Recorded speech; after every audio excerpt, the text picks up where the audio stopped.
welcome to my first tutorial on piano technique.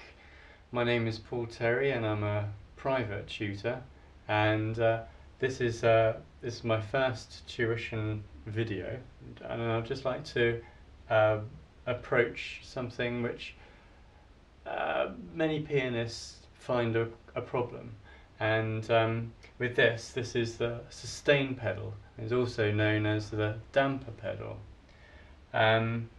Now this is something that someone could be playing for a number of years and still haven't actually quite got right. And that's a shame, because it's such an interesting device, and it can really express the music and bring out sort of real rich, warm sound. But yet, if it's played incorrectly, the music sounds very cloudy, and often phrases are sort of lost. It's as if the sound just suddenly gets swept away, and then obviously you've got a bit of a problem on your hand here. So let's just think about the mechanics of what the sustain pedal is. And you see down here below on this piano we have two pedals. This is quite an old piano, slightly out of tune as well, but this, just simply pressing this one down, it takes away the dampers which are on the strings, and then as soon as you lift it up, the dampers remain on the strings. So I'll show you what I mean. Right, without the sustain pedal pressed down, you play a note, and as soon as your finger comes off, the sound is gone. Yeah, with the sustain pedal being pressed down all of the way, press it down, and the sound remains.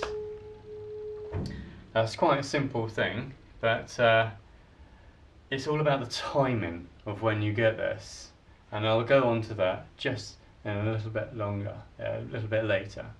So this piano is really out of tune, so I don't want to give any demonstrations of the wonderful effects of a sustain pedal. So I'm just going to move over to my clavinova here for a far richer sound. Right, so on this one here, you can see it's got three pedals, and so always going for this one, the most shiniest of them actually. It's the most used pedal in piano. Right, so here we go. I'll play a nice run here with the sustain pedal, keeping it all the way down, and you get a really nice, rich sound. Still going. Take the sustain pedal off, and this is what it sounds.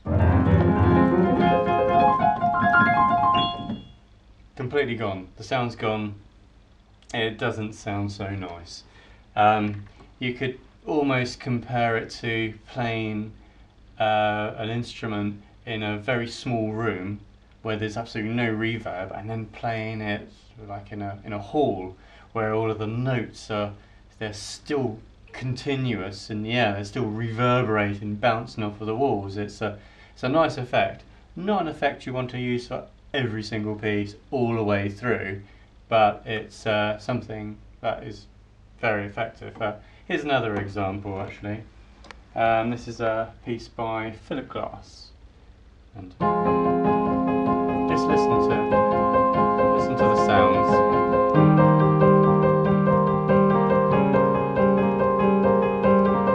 That's nice, all flowing. It's all very flowing sound.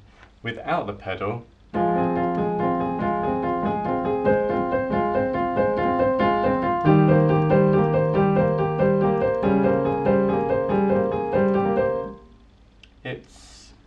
it's different.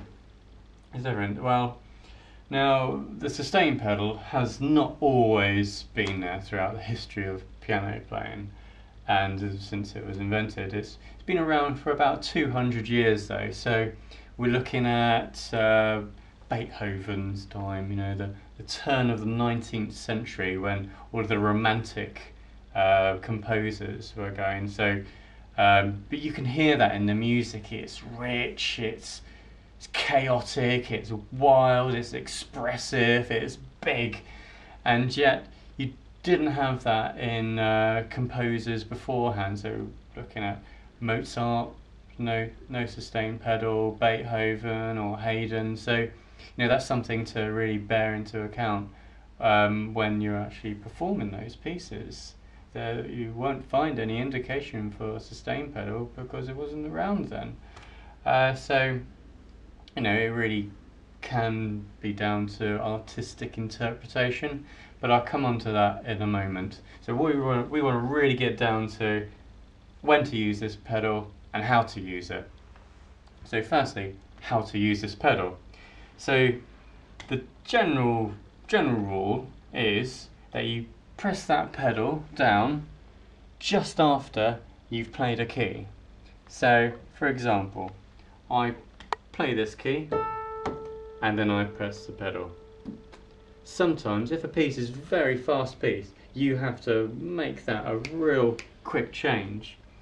Now you could say, well, it's just, if you do it simultaneously, then that's all that's really needed. But the problem is that it's getting that time in so that it is simultaneous. It's not impossible, but it's really difficult. So you only need to press it just after you've done that. So here's an example. I'll just play that, and then as soon as I play the next one, bring it up, put it down again. The next one, bring it up and down again.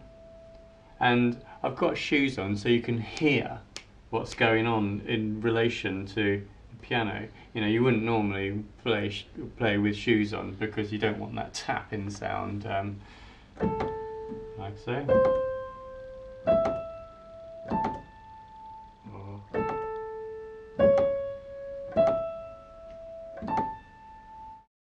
That is how you do it. So now we really want to know is when do you play this?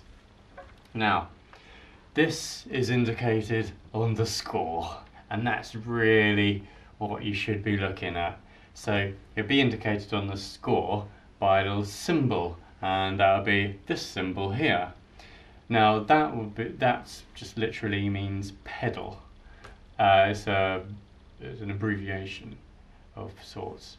And so that means you press foot down on the sustain pedal at that point, and then you wonder, well, when do I bring it up again, or do I have to work that out myself?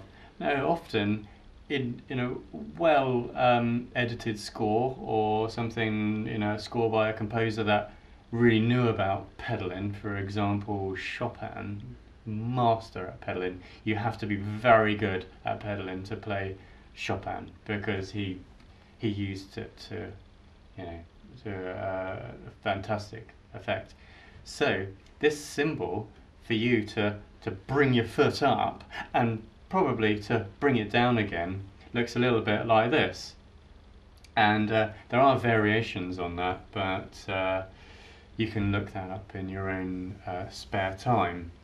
And so what if a score didn't actually have any indications on it, but you thought, yes, it would be quite good to have something on there?